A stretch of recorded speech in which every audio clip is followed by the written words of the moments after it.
I'm actually kind of disappointed that there isn't any defense portion to it this year. I've always really liked defense, and I think that kind of comes from 2009 when I was a student and I had the opportunity to drive a robot, and defense was my thing. I love defense, so I'm kind of disappointed at that, but I think it's going to bring a lot of new strategy to the first robotics competition.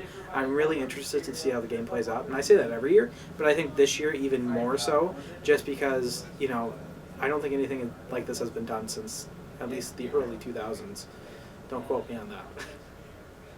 Ah, the bumpers. I don't know, that would be really interesting because I feel like those really aid in just kind of making sure sharp objects don't hit you, but then again, if you're doing it right, that shouldn't be a concern at all.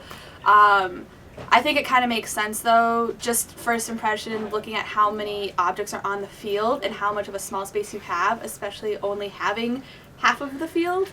That was really just kind of crazy to think about. You're only on half of the field, and you know, it's going to change the gameplay a lot, making defense, besides kind of throwing things on the opposite side, there's really no defense. It's more of just offensively being defensive, which I think will be fun. It'll be different.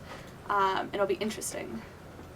I don't know. The bumpers are going to be interesting. It's sort of like 2011 where you hurt yourself by scoring. Because you're going to be building up these super tall towers and then you can't see anything. It's a new one. It's interesting. It'll be a surprise to see what people come up with. I thought it was really interesting that they decided to go with a recycling theme this year. Obviously with the game hint it wasn't exactly a surprise, but just overall how we're kind of gearing towards being eco-friendly, and it kind of plays up with the reusable light bulbs and the whole energy thing, and so I thought that was a smart move, but an interesting one.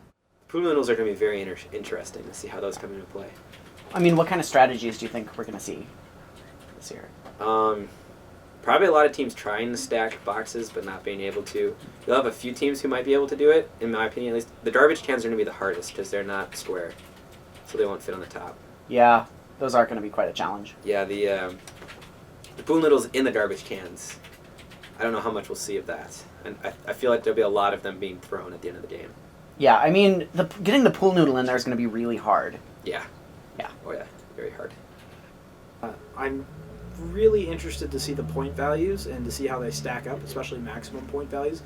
What's the maximum amount of the noodles on the field, and how many can you throw over to the other side, and how many points can you get total if you're doing that and whatnot. So, not knowing the point totals, I think stacking is probably going to be worth quite a lot, and I think stacking is going to be something big. And I know that there's a couple of really good robots in the past that were able to stack really efficiently. I think what they ended up doing was they took one, I think in 2003, they took one tote, they would lift that tote up, they'd pick up another tote underneath it, and then lift the two up, and then just keep doing that over and over again. And at some point, you have a huge stack, and it might topple over pretty easily, but I heard that was a pretty good robot that year. So. Okay. Yeah, and I mean, definitely with the number of totes you can control, that could be a difficult thing to work with. Yeah, but you're also adding the recycling bin and the pool noodles into the game, so that changes things. I am really excited to see how it plays out. Oh boy, initial strategies are never how they end up being, just because when you get new rule changes or new clarifications, but I can see lots of things being launched, lots of things being thrown, but other than that, offensive, defensive kind of tactic and maneuvering, I don't exactly know what's going to happen. That'll be maybe some psychological warfare or something, but I don't really see anything too much happening on the field other than kind of putting points on the other side. I have a feeling at the end of the year I'm going to have a really nice new recycling bin for my apartment. That was the first thing I thought.